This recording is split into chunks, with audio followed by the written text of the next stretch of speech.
What is your number one go-to, absolutely must-do surveillance tip for everyone out there in YouTube world? I really want to know. Go down in the comments below and let me and everyone else here on the PI Guy channel know. I am going to cover my list of must-dos and must-haves and must-keep-in-mind things regarding surveillance today. Let me first say, surveillance today is much different than surveillance back in 2008 when I got started in the PI business. And while a lot has changed, a lot is still the same, and there are some things that are similar yet different at the same time.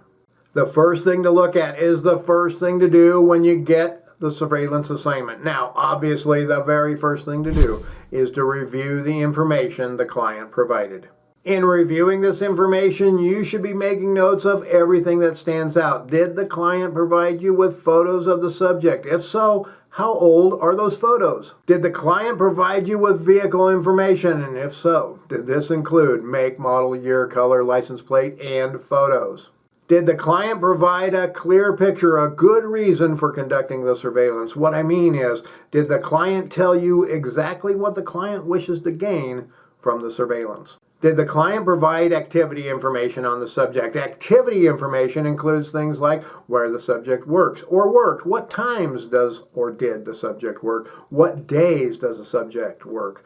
Does the subject smoke, drink? What habits does the subject have? As you are going through the initial information the client provided, you need to make sure you have the information you need to initiate the investigation. One of the things I use is a client intake form. I send this out to every client and ask them to fill it in as best as they can. My client intake form includes the following things: client's name, address, phone number, the subject's name, address, and phone number, the subject's relationship to the client, the subject's age and date of birth, and a physical description of the subject. What is the make, model, year, color, and license plate of any vehicles associated with the subject, and where does the subject work? It also asks what the purpose of the investigation is, and it asks for a list of any friends and family members in the area, to include names and addresses, and it asks for social media links and information. And there is a catch-all for other information about the subject, such as habits, do they smoke, drink,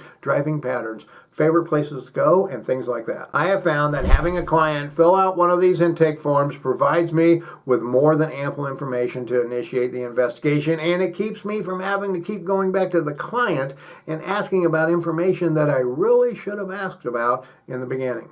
But where do we start from there once we have all of this preliminary information? My first stop is online. Yes, the old internet. Over the past couple of decades, almost everyone's lives have been transposed and transferred to the internet, and a lot of information is public. For the professional private investigator, this is a great place to start to find photos, friends' names and photos, the subject's likes and dislikes, and even habits and other information of interest. I then do some simple yet powerful queries on search engines such as Google, but I don't limit myself to just Google. I use Bing, DuckDuckGo, along with others. I have found that many times I can get more detailed and drilled down information from some of the less used search engines on the internet. Google has a lot of information to be sure, but sometimes it can be almost too much for everyday cases where you do have limited resources and time to spend researching a subject. Now, I take all the information my client provided to me about the subject along with all of the information I have acquired,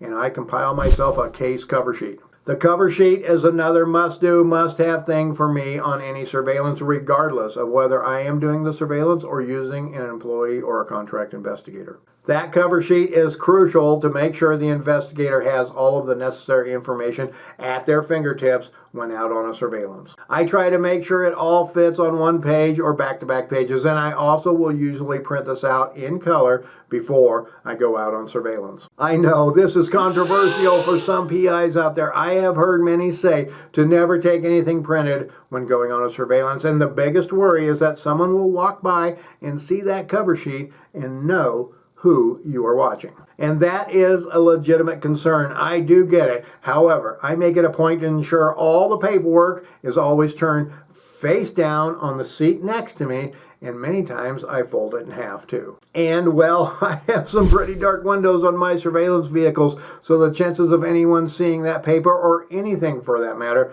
inside my vehicle is pretty slim. I also have had too many times when I needed that information while I was flying down the freeway, and pulling it up on my phone, my tablet, or my laptop just wasn't really a safe or viable option. I know I could have it up on my phone and leave it there, but with these big old fumbly fingers of mine, I will usually mess something up on my phone, and grabbing a piece of paper is much easier for me. I can also use that cover sheet for taking written notes while on surveillance, and that is my next big tip of things that I must do while I am out on surveillance. I always note things like time of arrival, what observations were made, lights on, vehicles present, make, model, color, and license plate, as well activity in the neighborhood. I don't just note it in writing though, I also note it with my surveillance camera. I get what is called time shots or integrity shots every hour, regardless of whether my client requests it. And that first one will include zoom-ins on the vehicles, license plate numbers, the mailbox, the address number on the house, and other things of interest.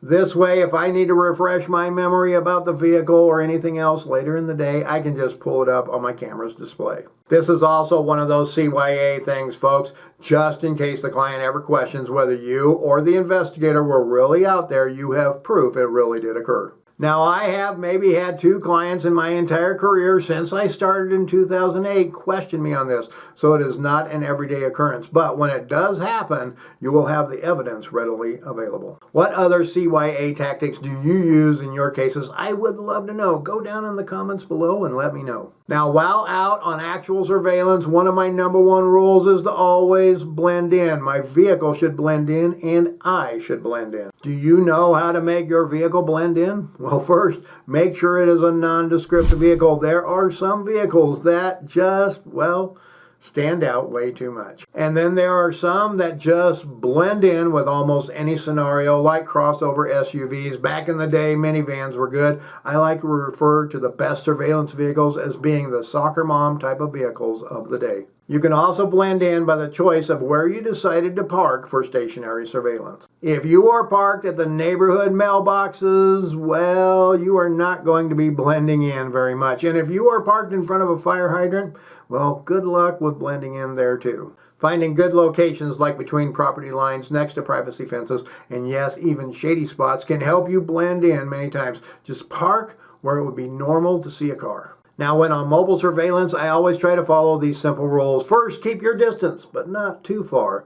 Yeah, like that is easy, right? Surveillance is a mix of art, science, skill, and know-how. Some of this just plain comes with time in the field and learning from what works and what doesn't. This next tip I have for you will help you in keeping your distance, but not too far back. This is to anticipate your responses to the subject's potential actions. Kind of 2 things in one here, folks. You need to keep an eye out well in front of the subject and think of what they may do, where they may go, and then, when they do it, what will you do? This gives you a plan to follow and not just a reaction to make. I know many times the subject will do something completely different than what you expected or anticipated. But having those plans for the most likely scenarios helps you out a lot, even when the subject does the unexpected. You see, we are all creatures of habit, and if you are always anticipating the subject's potential actions and your responses, then those responses will eventually just become second nature to you over time. And one big thing I am always telling myself, never make eye contact. This goes for mobile surveillance, stationary surveillance, and foot surveillance. Making eye contact is a sure way to let your subject know that you are looking at them,